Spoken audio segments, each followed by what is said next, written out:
নমস্কার বন্ধুরা, সবাইকে মাল্টিপারপাস চ্যানেল থেকে অনেক অনেক শুভেচ্ছা। চ্যানেলটি ভালো লাগলে সাবস্ক্রাইব করবেন। নমস্কার বন্ধুরা, আপনাদের আজকে ছোট্ট সেট করে দেখাবো। কিন্তু হচ্ছে আমাদের যে কোমরে বিভিন্ন কারণে ব্যথা হয়, মেয়েদের বিশেষ করে কোমরে আবার বিভিন্ন কারণে ব্যথা হয়। মাত্র দুটো এক্সারসাইজ করে দেখাবো। এই দুটো এক্সারসাইজ করে আপনারা ইনস্ট্যান্ট কোমরের ব্যথা থেকে রিলিফ পাবে, ইনস্ট্যান্ট রিলিফ পাবে। চলো তবে শুরু করা যাক আজকে এক্সারসাইজ।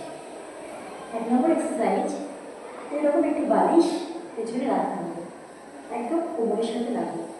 এইবার আস্তে আস্তে শুয়ে পড়তে হবে। দেখুন আমি কীভাবে শুয়েছি, আস্তে আস্তে বালিশের বল। এটা আপনারা বিছানা করতে পারেন এবং নিজেদের এইভাবে সকল জীবনে করতে পারেন।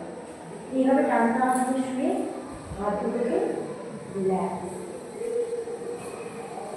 বালিশটা কি করতে হবে, তাই কোমরে এখানে সাপোর্ট কিছু করতে হবে। এইভাবে রিল্যাক্স করুন। এইরকম 5টা করে সেট করবেন। দেখবেন ইনস্ট্যান্ট কোমরের যে ব্যথা হচ্ছে, ব্যথাটা কিন্তু একদম ভ্যানিশ হয়ে যাবে। এইভাবে রিল্যাক্স করুন।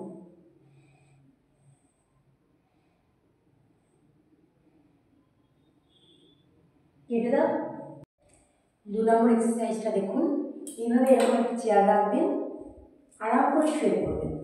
শুয়ে পা দুটোকে চেয়ারের উপর এইভাবে রাখতে হবে। দেখুন ঠিক হাঁটুটা চেয়ারের এখানে এভাবে রেখে আমি আস্তে আস্তে আস্তে আস্তে শুয়ে পড়ব। এটা যে কোনো বয়সী মানুষরাই করতে পারবে। বয়স্কদের ক্ষেত্রে খুব উপকার হবে, কারণ ওনারা তো খুব লাফালাফি বা খুব এক্সারসাইজ যেগুলো প্রেশার করে সেগুলো করতে পারবেন না, কিন্তু এগুলো তাদের পক্ষে খুবই উপকারী হবে। এইভাবে দেখুন পাটা আমি চেয়ারের উপর তুলে দিলাম, শরীরটা সোজা আছে, হাত দুটোকে শরীরের পাশে রিল্যাক্স করে মাথা সোজা। এইভাবে কিছুক্ষণ থাকতে হবে, 10-15 সেকেন্ড হোল্ড করে আবার উঠে করতে হবে। এইভাবে 5টা করে সেট রোজ করুন। বন্ধ করে দাও। বন্ধুরা, আপনারা জানাবেন কেমন লাগলো এক্সারসাইজ দুটো করে। আপনারা প্রত্যেক দিন দিনে 2বার, সকাল বিকেল 2বার 5বার করে এই দুটো এক্সারসাইজ করুন এবং হাতে নাতে বুঝতে পারবেন যে কোমরের ব্যথা কীভাবে ইনস্ট্যান্ট আপনাদের রিলিফ হয়ে যাচ্ছে। যদি আপনাদের ভালো লাগে তো চ্যানেলটি সাবস্ক্রাইব করবেন এবং বেল আইকনটি প্রেস করে পাশে থাকবেন। নমস্কার।